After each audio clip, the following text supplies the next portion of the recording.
très pertinent et il y a vraiment de la qualité dans les interventions.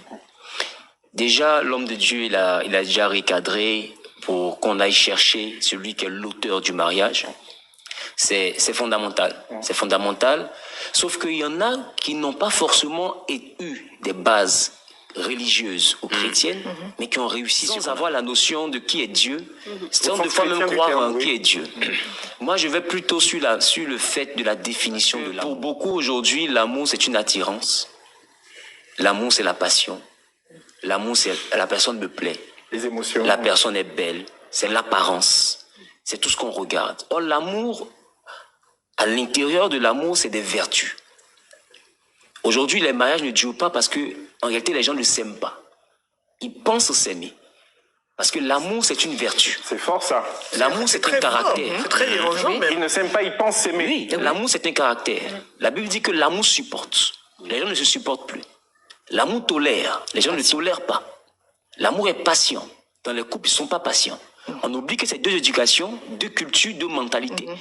Deux environnements différents qui se croisent, qui doivent s'entremêler. S'il n'y a pas de la patience, mais ça va aller dans tous les sens. Donc, s'il n'y a pas ça s'appelle le véritable amour au sein d'une union, que on se limite seulement au fait que la fille elle a des rondeurs, le monsieur il est mangeant. C'est pas ça l'origine du mariage. On ne peut pas se soumettre à un homme qu'on n'aime pas. Mais c'est quoi l'amour? C'est des vertus, voir. Il a vu des vertus. Dans la Bible, un homme s'appelait Abraham. Il cherchait une femme pour son fils. Et celui qui l'a envoyé a dit, si jamais la dame que je rencontre me donne de l'eau à moi et à mes chameaux, elle pourrait être la femme de mon Seigneur Isaac. Ça encore, c'est une vertu. La capacité d'être serviable. Aujourd'hui, pourquoi on se marie? On se marie des fois pour être heureux. Or, en réalité, on se marie pour rendre heureux. Si la base est faussée, qu'on rentre dans le mariage avec une attente, et non pour combler une attente, c'est ça le nœud du problème. C'est que quelqu'un rentre dans le mariage pour rechercher son bonheur. Et à un moment donné, à force de chercher son bonheur, on finit par piétiner le bonheur, le bien-être de l'autre. Et ça rentre dans une incompréhension, dans des disputes, et finalement, chacun commence à chercher sa tête. On est dans une lutte de bonheur. Et puis ça devient une lutte de bonheur, et chacun, voilà, on se dit, bon, j'ai marié une égoïste, j'ai marié un égoïste, il ne m'écoute pas, on ne communique pas, il ne pense pas à moi, ce que moi je dis ne l'intéresse pas, et finalement, on claque la porte. Donc tout part sur la base de ce qu'on appelle l'amour. L'amour, selon la Bible, n'est pas un sentiment, ce sont des vertus. C'est un caractère. Parce que moi, j'estime aussi qu'en tant que futur marié, c'est une étape, et je suis d'accord avec le pasteur, je suis d'accord avec tout le monde, que c'est l'étape, oh mon Dieu, la plus importante.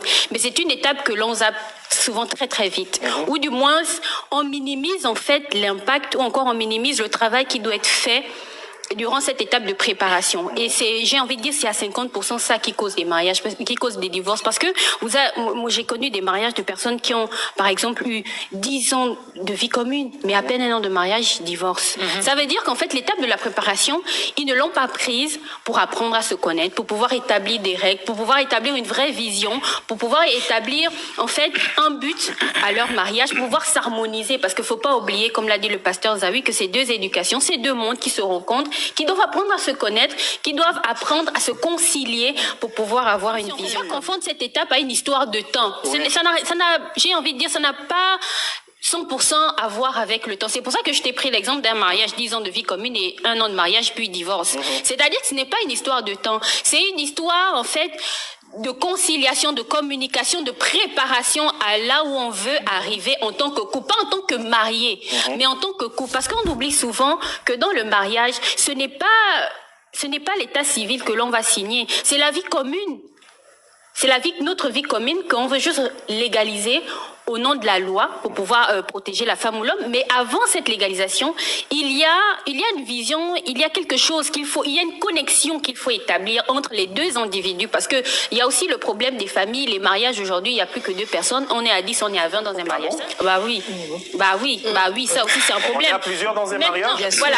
Moi j'ai quand même une question. Et là je m'adresse aux hommes des églises.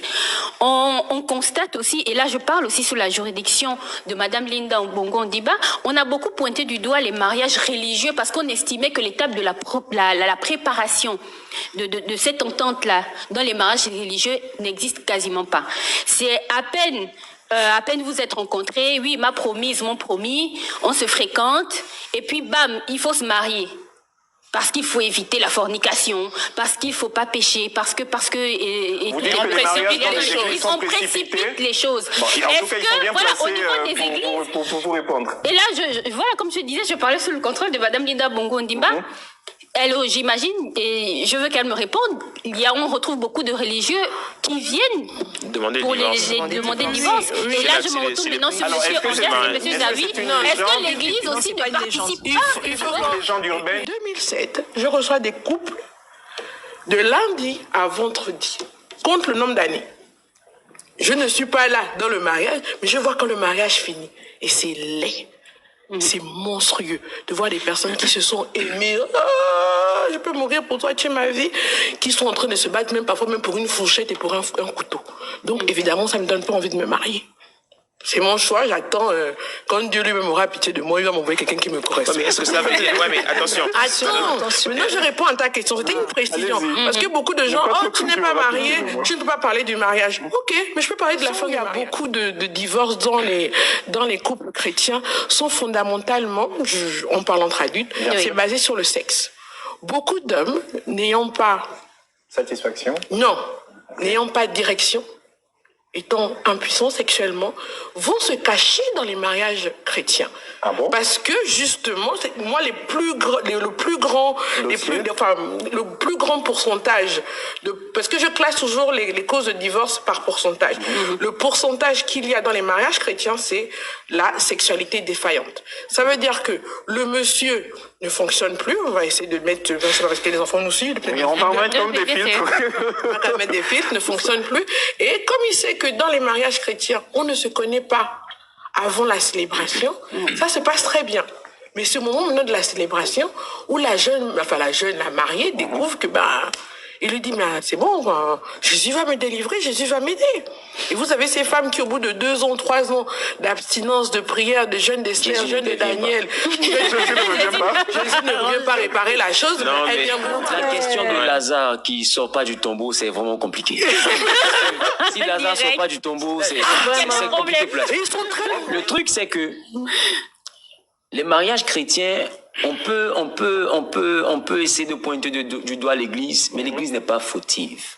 On ne peut pas accuser les hommes de Dieu ou bien les hommes d'Église ou bien la religion de la non-sincérité des conjoints. Le problème, c'est que les gens ne sont pas vrais. Dans les mariages, avant de rentrer dans le mariage, ils se font croire que l'un est Roméo et l'autre est Juliette. Tu aimes quoi? Non, moi j'aime la douceur. Oh, elle n'aime pas la douceur. Elle aime la Tu aimes violence. quoi? Mais le pasteur va venir faire une enquête de moralité.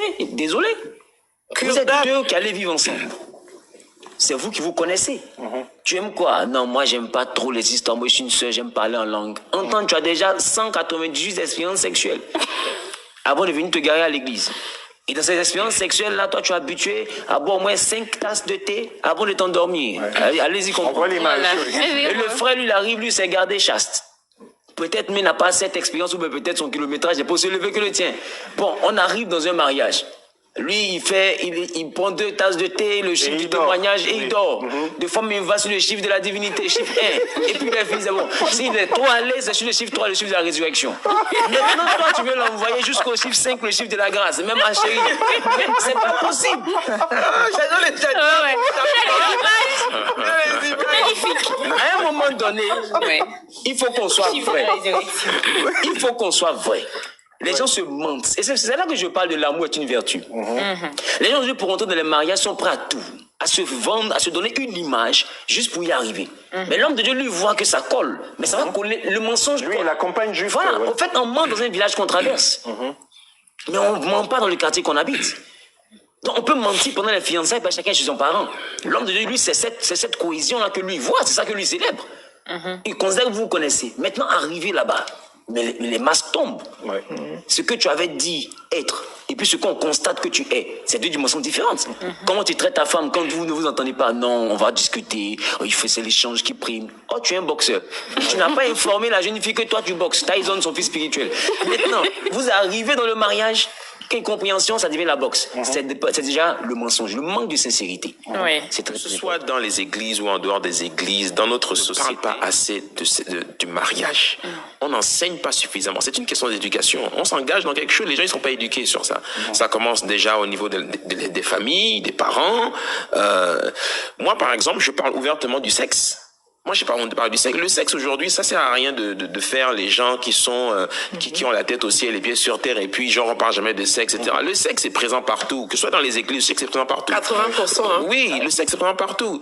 Donc, il faut le dire clairement. Vous voulez aller dans le mariage, c'est pas une affaire de sexe. Le sexe, c'est, si tu veux du sexe, tu trouves une femme, un homme, là, et puis c'est fini. Tu as ton coup. Tu vois, donc, et quand on rentre dans le mariage, en général, au bout de 1 an, 2 ans, 3 ans, on commence à être fatigué. Oui. Tu vois, donc, c'est pas une affaire de sexe, le mariage. Bien que ça joue, à quelques recettes, bien que ça joue, bien que ça compte aussi dans le mariage. Moi, je pense que ceux peuvent être déçus des expériences qu'ils ont eues ou des expériences qu'ils ont observées autour d'eux, et puis ils prennent la décision de ne jamais se marier parce que pour eux, c'est une mauvaise expérience, etc. Non, tout ce que Dieu crée est bon. D'accord? Juste pour fermer la parenthèse sur le volet religieux. Mais le mariage est une très bonne expérience. Le mariage, c'est une question de principe. Quand tu respectes les principes, quand tu observes les principes, tu vas réussir ton mariage. La sincérité dans un mariage, On peut dire que le mariage, c'est un contrat, alors. Parce que légalement, c'est un contrat. le mariage n'est pas un contrat. Le mariage, c'est une alliance. Non. Une alliance, on ne la rompt pas. Parce que moi, j'ai plusieurs couples qui viennent me voir. Mon gars, il me bat. Mon gars, il est violent avec moi. Mais je suis chrétienne, etc. Je sais qu'on n'a pas le droit de divorcer. Moi, j'ai dit, sors du mariage là, sinon tu vas mourir. Oui, c'est ça. Oui, mais pasteur, on n'a pas le droit de divorcer. Qui a dit ça? Quand ils sont en danger. Non, ce qu'on dit, c'est dangereux. Parce que d'ailleurs, il y a eu une histoire récente qui a fait le buzz sur Internet, qui s'est fait assassiner par son mari parce qu'il l'a batté. Tu vois, donc à un moment donné, moi je pointe du doigt, et c'est là où moi j'aime prendre la part des femmes, parce que on a parlé que les femmes doivent être soumises, etc. Ok, mais il y a un gros fléau dans notre société, c'est l'irresponsabilité des hommes. L'immaturité des hommes. Les hommes, plusieurs sont des gamins. Quand ils rentrent dans le mariage, il a 40 ans, il a 50 ans, il a 55 ans, mais c'est un gamin.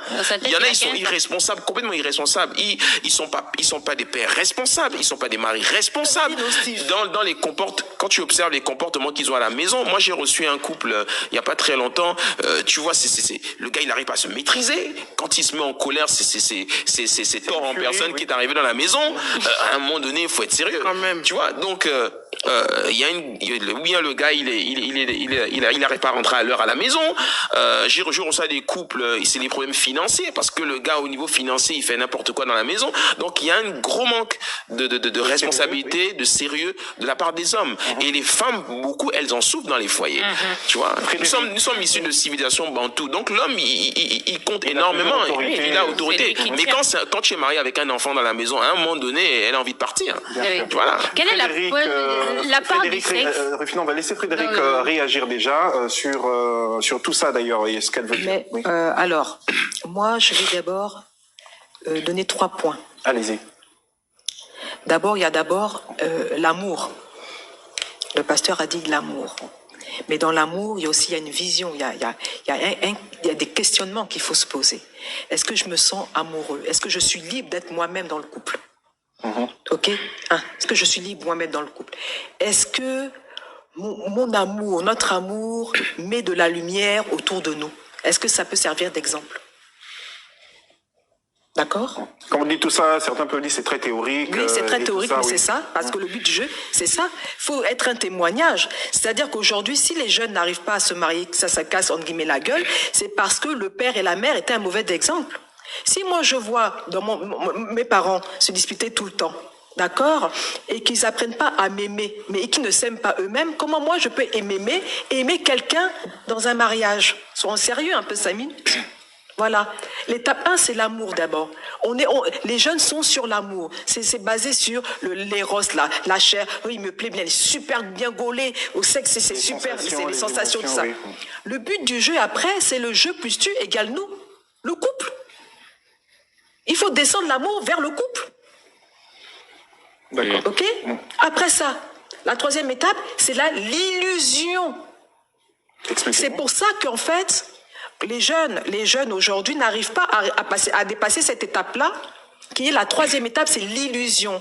Parce qu'on est toujours au summum, là, on est toujours dans l'amour. On est sur un petit nuage et au fur et à mesure qu'on avance dans notre relation amoureuse, les masques tombent enfin, sois sérieux. Tu vas pas passer à être acteur et actrice du matin au soir. Tes habitudes, tes démons reviennent. Et c'est là que le couple commence à acquérir sa maturité. Mais beaucoup de personnes n'y pensent pas.